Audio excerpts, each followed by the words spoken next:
Hey guys, Sarah here with you, and this is how to make your manga more popular. And in this video I want to talk about publishing.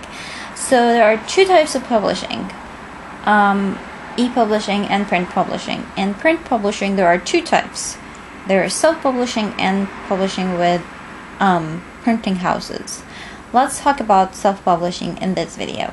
Now if you're going to go self-publishing, you need to create a fan base for you, and the previous videos kind of gives you a kind of a information about how to do that. So now we're going to publishing. When you are planning to go self-publishing, you need to think of a couple of things. First of all,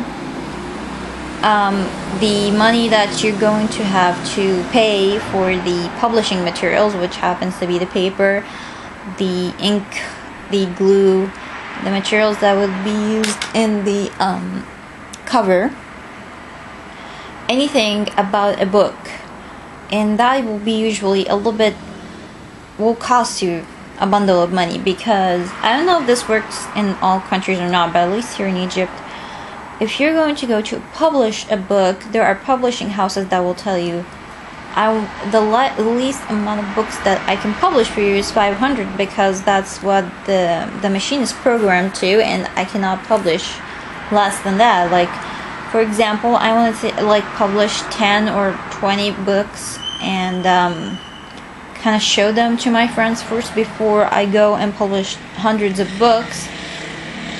Some printing houses will give you that. Other printing houses will tell you no, the machines will only at least 500, and or 1,000, 1,500, 2,000, so it goes like that. And also you need to think if it's going to be colored or black and white. Now that's one thing. Second, the number two factor will be license. Now, for example, you have saved money for the publishing material, and you published 500 books, and you also need to think about the money that will be used in distribution. You're not going to sell them from your house, you need to sell them all over the country, so you need to think on how much money you're going to pay to be distributed, or if you're going to go put them on eBay or Amazon. Either way, they're gonna take rent, which is normally not, for indie artists is usually a lot. And you also, so you have thought of everything like that, but license. You cannot sell your product without a license. If you do that, sell it without the license thing, it will be usually something that will cause you a lot of legal problems.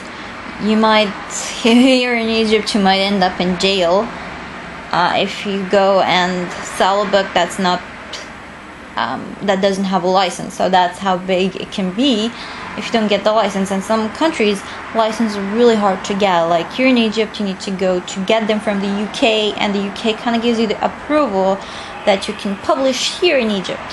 So it's a big problem, which also, I guess, another reason why not a lot of people go here with self-publishing. And again, cost of materials could be extremely expensive, because if you're going to pay for 500 copies for a book, for example, that's going to range between £2,500 to £5,000, which is usually a big amount of money. So that's how kind of self-publishing works like. So yeah, you need to save a bundle of money. About printing houses, what printing houses do is that they kind of they are the ones that spend the money in the publishing and in distribution. You don't spend anything.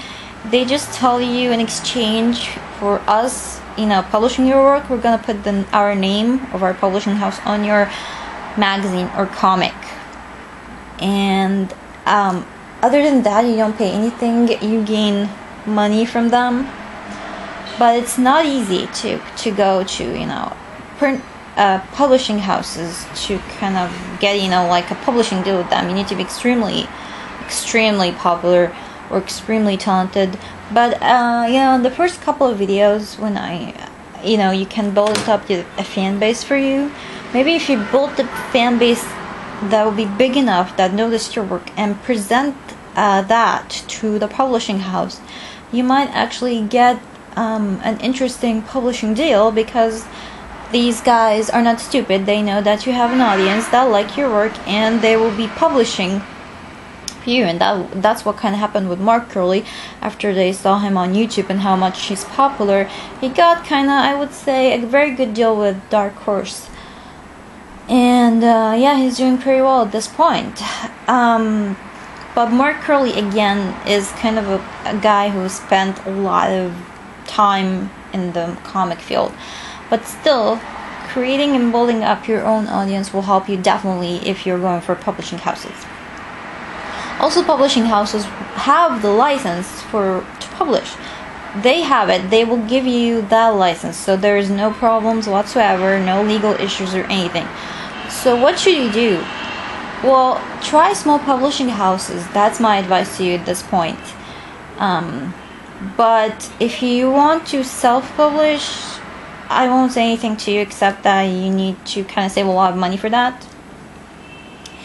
And next comes e-publishing, which is usually the cheapest, because you only have to rent an area on the internet or a domain. Like usually, if I say like here, I can rent 2 giga a domain on the website, and I can pay £500 for a whole year, which I think is a really good price, and that's why I'm thinking about e-publishing. And you don't have to worry about license or anything like that. In fact, it's much easier because you don't have a deadline or anything like that.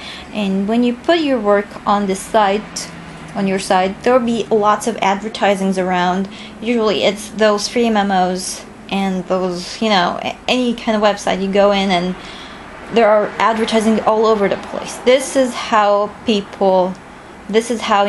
e-publishing, you can gain money from e-publishing.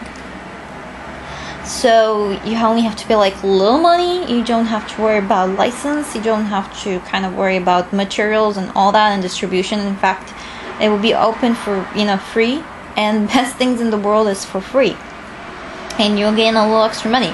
How do you think IGN sites or GameSpot make money? It's from the advertising they put on their website. In fact, just so you know, YouTube makes over $1 billion a day from the ads they put on their website. So that's how much you can gain through ads on the internet. Some other sites, like Facebook, gains millions, and I believe that DeviantArt gain about like $20 to $30 million a day from ads, something like that. So that shows you how much you can gain from ads put on the site. Of course, the more people that see the ads, the more that you gain money. So it's a good idea, again, to build up your audience and tell them I have the manga on the site. And maybe the more they go, the more that ads will be added for you, and the more that bigger companies will like to put ads on your website, because companies like Vodafone and all that, they don't care where they put their advertising as long as there are people going and checking on these kind of sites. So yeah, that's probably it about publishing and e-publishing. Other than that, I don't know what else I can add in the How to Make Your Manga More Popular series. But every once in a while, I guess I'll come back with a couple of tips here and there. But this is what I know so far. There are only like 6 videos, so that's 1 hour of discussion about this issue. I hope that this was useful for you. I hope that it helped you to understand a little bit more about publishing. If you need any questions, or if you need any answers for any questions, please post them in the comments. I'll make videos to answer your questions. I'll also answer and reply to you in the comments. So good luck to you guys out there who are looking for mangas and publishing. I wish for you the best. Later, and see you in another video. Bye bye.